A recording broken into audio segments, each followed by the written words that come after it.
Hello market minds family, कैसे हैं आप सब। उम्मीद करता हूं कि आप लोग अच्छे होंगे। दोस्तों, आज के दौर में हर इंट्राडे ट्रेडर ऑप्शंस में ट्रेड करके एक रेगुलर इनकम जनरेट करना चाहते हैं, पर ऐसा बहुत कम ट्रेडर्स कर पाते हैं। जिसका रीज़न यही है कि कुछ ऐसी कॉमन मिस्टेक्स हैं जिसे हर ट्रेडर दोहराता है और जाने अनजाने में अपना लॉस करवा बैठते हैं। दोस्तों, ऑप्शंस ट्रेडिंग क्या होती है और कैसे होती है ये तो आपको बहुत से लोग बता देंगे, पर ऑप्शंस ट्रेडिंग करते वक्त आपको क्या नहीं करना है ये बात आपको कोई नहीं बताएगा मार्केट माइंड्स के अलावा। इसीलिए फ्रेंड्स, चैनल को अभी सब्सक्राइब कर दीजिए और वीडियो को लाइक कर दीजिए, जिससे आगे आने वाली वीडियोस की नोटिफिकेशन आपको समय से मिलती रहे। दोस्तों, इस चैनल पर आपको ट्रेडिंग, इन्वेस्टिंग और पर्सनल फाइनेंस से रिलेटेड यूनिक और इन्फॉर्मेटिव वीडियोस देखने को मिलेगी, तो सोचिए मत और अभी सब्सक्राइब कीजिए। आइए आगे बढ़ते हैं आज के वीडियो टॉपिक पर और बात करते हैं 10 ऐसी चीज़ों के बारे में जो आपको ऑप्शंस ट्रेडिंग करते समय बिल्कुल नहीं करनी है।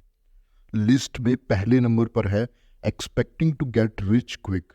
दोस्तों, ऑप्शंस में ट्रेड करके प्रॉफिटेबल रहने के लिए आपको अपने रूल्स को बहुत ही स्ट्रिक्टली और डिसिप्लिन तरीके से फॉलो करना पड़ता है, और इसी चीज़ के लिए ट्रेडर्स में अवेयरनेस स्प्रेड करने के लिए बहुत सारी कैंपेन्स भी रिलेटेड ऑर्गेनाइजेशंस जैसे सेबी रन कर रही है।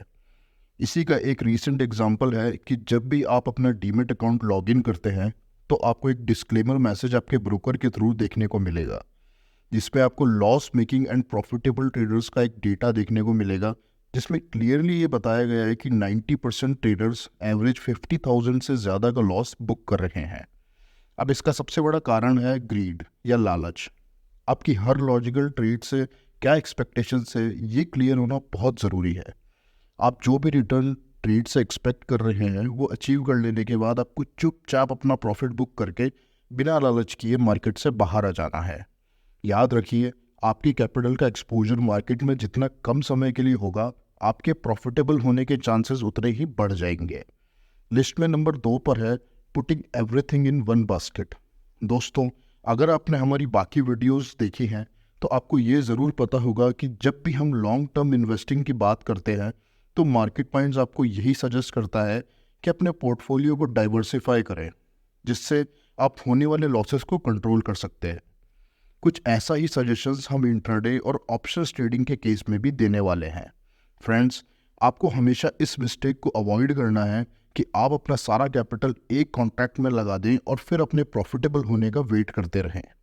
इसी मिस्टेक की वजह से लोग मल्टीपल टाइम्स अपना अकाउंट ब्लो कर देते हैं, पर वो लोग इस मिस्टेक को जल्दी आइडेंटिफाई नहीं कर पाते हैं।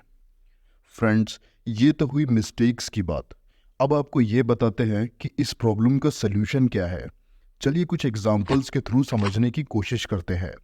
दोस्तों, जैसे अपनी हेल्थ से जुड़े रिस्क्स को कवर करने के लिए हम हेल्थ इंश्योरेंस का यूज़ करते हैं, लाइफ से जुड़े रिस्क्स को कवर करने के लिए हम लाइफ इंश्योरेंस का यूज़ करते हैं, उसी तरह मार्केट माइंड्स आपको ये सजेस्ट करता है कि आप अपनी ट्रेड्स को भी इंश्योर करें। अब ट्रेड्स को इंश्योर करने का मतलब है कि पोटेंशियल रिस्क को पहले से कैलकुलेट करके उसे मिनिमाइज करने के लिए ज़रूरी स्ट्रैटेजीज़ को फॉलो करें। अगर आपको ये नहीं पता है कि ये स्ट्रैटेजीज़ कौन सी हैं तो कमेंट करके आप बता सकते हैं, या फिर वीडियो के डिस्क्रिप्शन बॉक्स में जाकर आप हमें कॉन्टैक्ट भी कर सकते हैं। आपके सजेशंस हमारे लिए बहुत वैल्यूबल है। तो इसी तरह आपको अपना सारा कैपिटल एक ट्रेड में इन्वेस्ट करने की गलती बिल्कुल नहीं करनी है। लिस्ट में नंबर 3 पर है choosing the wrong expiry date. दोस्तों, इससे पहले वाले पॉइंट में हमने आपको सजेस्ट किया था कि कोई भी ट्रेड एग्जीक्यूट करने से पहले ये क्लियर होना बहुत ज़रूरी है कि उस ट्रेड में हमें कितने % रिटर्न की उम्मीद कर रहे हैं। इस थॉट प्रोसेस की मदद से आपको मार्केट का एक अच्छा व्यू मिल जाएगा। आपके एग्जीक्यूटेड लेवल्स पर मार्केट कब ट्रेड करेगा, उसी के हिसाब से आप एक परफेक्ट एक्सपायरी डेट अपनी ट्रेड के लिए सेलेक्ट कर सकते हैं। आपके ऑप्शन कॉन्ट्रैक्ट या स्ट्राइक प्राइस का प्रीमियम ऑप्शन ग्रीक्स से मिलकर बना होता है, जो है डेल्टा, थीटा, गामा, वेगा और रो। इसमें थीटा बना होता है कॉन्ट्रैक्ट की टाइम वैल्यू से, और समय के साथ वो टाइम वैल्यू को लगातार कम करता रहता है। इसीलिए दोस्तों, एक सही एक्सपायरी डेट का सिलेक्शन बहुत ज़रूरी हो जाता है। अगर आप ऑप्शन ग्रीक्स को डिटेल में समझना चाहते हैं तो मार्केट माइंड्स चैनल को सब्सक्राइब करके ऑप्शन ग्रीक्स से रिलेटेड वीडियो को चेक कर सकते हैं, जिसमें हमने इन टिपिकल सी सुनाई देने वाली टर्म्स को एकदम सरल भाषा में एक्सप्लेन किया है। आइए लिस्ट के नंबर 4th एलिमेंट को डिस्कस करते हैं, जो है selecting the wrong position size. दोस्तों, ऑप्शन ट्रेडिंग में पोजीशन साइजिंग का बहुत बड़ा रोल होता है। आपको हमेशा आपकी पोजीशन अपनी रिस्क टेकिंग कैपेबिलिटी के अकॉर्डिंग बनानी है। ज़्यादातर ऑप्शन ट्रेडर्स इस चीज़ पर ध्यान नहीं देते हैं और अपना काफ़ी बड़ा लॉस भी करवा बैठते हैं। फॉर एग्जाम्पल, अगर किसी ऑप्शन ट्रेडर की रिस्क टेकिंग कैपेबिलिटी एक लॉट पर 500 रुपये की है और वो अगर पोजीशन साइज का ध्यान नहीं रखकर मल्टीपल लॉट्स में ट्रेड करने लगे, जैसे अगर वो 3 से 4 लॉट में ऑप्शन ट्रेड करने लगे, तो उसका रिस्क बढ़कर 500 रुपये से 2000 रुपये हो जाएगा, जो कि उसे डिस्टर्ब कर सकता है। एक बार ट्रेडिंग साइकोलॉजी डिस्टर्ब होने के बाद फियर, ग्रीड, फोमो जैसे एलिमेंट्स अपनी जगह बना लेते हैं, जिसकी वजह से लॉस रिकवर होने की जगह और ज़्यादा बढ़ जाता है। इसकी जगह आप अपनी पोजीशन के साइज को छोटा रखकर ज़्यादा पॉइंट्स कवर करके बड़े प्रॉफिट्स बनाने में ध्यान दे सकते हैं। अगर आप अपनी ट्रेडिंग साइकोलॉजी को बूस्ट करना चाहते हैं तो चैनल पर अवेलेबल ट्रेडिंग साइकोलॉजी की वीडियो को ज़रूर चेक करें, और अगर आपको वीडियो बेनिफिशियल लगे तो चैनल को सपोर्ट भी ज़रूर कीजिएगा। आइए बात करते हैं 5वीं मिस्टेक की, जो है ट्रेडिंग विदाउट अ प्लान। दोस्तों, क्या आप एक ऐसे अंधेरे रास्ते पर चलना पसंद करेंगे जिसकी आपको कोई जानकारी ना हो? बिल्कुल नहीं। तो जब आप बिना प्लानिंग के ऑप्शंस में ट्रेड करेंगे तो वो भी कुछ इसी तरह का अनुभव आपको देगा। कोई भी ट्रेड लेने से पहले उसके लेवल्स, एंट्री, एग्जिट और स्टॉप लॉस सब प्री प्लान होने चाहिए। जी हाँ, और सिर्फ प्लानिंग से काम नहीं चलेगा, उसका एग्जीक्यूशन भी आपको परफेक्टली करना होगा। नंबर 6 पर है buying out of the money call या पुट ऑप्शंस। दोस्तों, ऑप्शन चेन में जितने भी स्ट्राइक प्राइस फ्यूचर की प्राइसेस को शो करते हैं वो ओटीएम ऑप्शंस कहलाते हैं। उदाहरण के तौर पर, अगर आपको कॉल ऑप्शंस में ट्रेड करनी है और मार्केट 47,800 पर चल रहा है, तो 47,900, 48,000, 48,100, 48,200 ये सब फ्यूचर की प्राइस बता रहे हैं, तो इन्हें हम ओटीएम कॉल ऑप्शंस कहेंगे। ओटीएम ऑप्शंस में टाइम वैल्यू ज़्यादा होता है, यानी कि इसमें थीटा का टीके भी बहुत तेज़ी से होगा। Out of the money options की प्राइस कम होने की वजह से ट्रेडर ओटीएम ऑप्शंस में ट्रेड करते हैं और अपना नुकसान करवा बैठते हैं।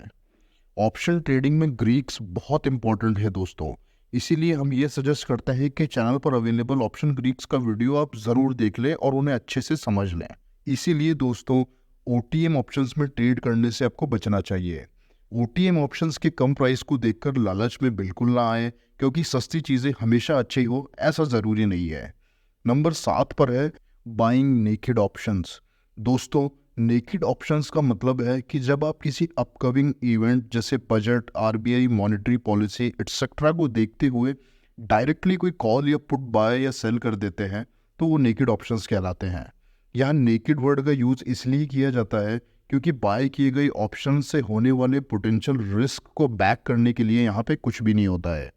मैक्सिमम ट्रेडर्स ऑप्शंस की नेकेड बाइंग और सेलिंग करते हैं, जिससे वो काफ़ी लॉस में भी रहते हैं। तो मॉरल ऑफ द स्टोरी ये है कि आपको नेकेड ऑप्शंस को बाय करने से बचना है और अपनी ट्रेड्स को बैक करके चलना है। 8वीं मिस्टेक है not understanding risk and reward. Friends, risk और रिवॉर्ड दोनों ही ऑप्शंस ट्रेडिंग के बहुत इंपॉर्टेंट एलिमेंट्स है। जिस भी कंडीशन में रिस्क और रिवॉर्ड दोनों में से किसी का भी डोमिनेशन ज़्यादा होगा, वही आपकी ट्रेड डिसबैलेंस हो जाएगी, जो कि एक बड़े डिजास्टर का कारण बन सकती है। जैसे कि अगर आपका फोकस रिस्क पर पड़ जाएगा तो आप बड़े प्रॉफिट्स कभी बुक नहीं कर पाएंगे और बार बार अपना स्टॉप लॉस हिट करवाएंगे। इसी के ऑपोजिट कंडीशन में अगर रिवॉर्ड पर आपका फोकस बढ़ेगा तो ज़्यादा रिवॉर्ड के चक्कर में आप सही समय पर अपने प्रॉफिट्स को बुक ही नहीं कर पाएंगे, जो अगेन एक डिजास्टर ही है। इसीलिए आपको हर ट्रेड में एक प्रॉपर रिस्क मैनेजमेंट को फॉलो करना है, ताकि आप अपने रिस्क एंड रिवॉर्ड दोनों के बीच एक बैलेंस को मेंटेन कर पाएं। ऐसा कर पाने के लिए आपको अपनी ट्रेडिंग साइकोलॉजी और लर्निंग पर काम करना पड़ेगा। नंबर 9 पर है एवरेजिंग द लूजिंग ट्रेड्स। दोस्तों, बहुत बार ऐसा होता है कि जब आप कोई ट्रेड लेते हैं तो वो ट्रेड रिवर्स हो जाती है और आपका इमोशनल ट्रिगर हिट होने की वजह से आप उसे एग्जिट करने की जगह और बाय या सेल करने लगते हैं। इसे ही एवरेज करना बोलते हैं फ्रेंड्स।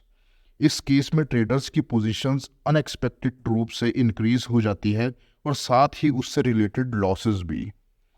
लास्ट मिस्टेक है दोस्तों, ट्रेडिंग ऑप्शंस विदाउट नॉलेज। दोस्तों, नॉलेज ही सक्सेस की की है। नॉलेज के बिना ट्रेडिंग तो क्या, आप अपनी लाइफ का कोई भी काम ठीक से नहीं कर पाएंगे। इससे अच्छा आप लर्निंग को समय दीजिए। लर्निंग के लिए आप हमारे चैनल पर अवेलेबल वीडियोस को देखिए और अपनी लर्निंग को एनहेंस कीजिए। इसी के साथ आप वीडियो की डिस्क्रिप्शन बॉक्स में जाकर हमसे कांटेक्ट भी कर सकते हैं। आप अपने फ्री टाइम के अकॉर्डिंग वीडियोस को देखिए, नोट्स बनाइए और शेयर मार्केट को सीखने की कोशिश कीजिए। और अगर आप ये नोट करते हैं कि आप लर्निंग को ज़्यादा नहीं पर थोड़ा भी समय नहीं दे पा रहे हैं, तो फिर शायद ऑप्शन ट्रेडिंग आपके लिए नहीं बनी है दोस्त। क्योंकि अगर आप बिना सीखे मार्केट में एंटर करना चाहेंगे तो मार्केट आपका पैसा लेने में बिल्कुल भी समय नहीं लगाने वाला है। तो ये वो 10 मिस्टेक्स थी जो आपको ऑप्शंस में ट्रेड करते वक्त बिल्कुल नहीं करनी है। अगर आप भी इनमें से कोई मिस्टेक करते हैं तो कमेंट करके हमें ज़रूर बताइए। इसके अलावा अगर आपको इन्फॉर्मेशन अच्छी लगी तो वीडियो को लाइक और चैनल को सब्सक्राइब भी ज़रूर से कीजिएगा। मिलते हैं अगले वीडियो में, तब तक के लिए जय भारत, जय हिंद।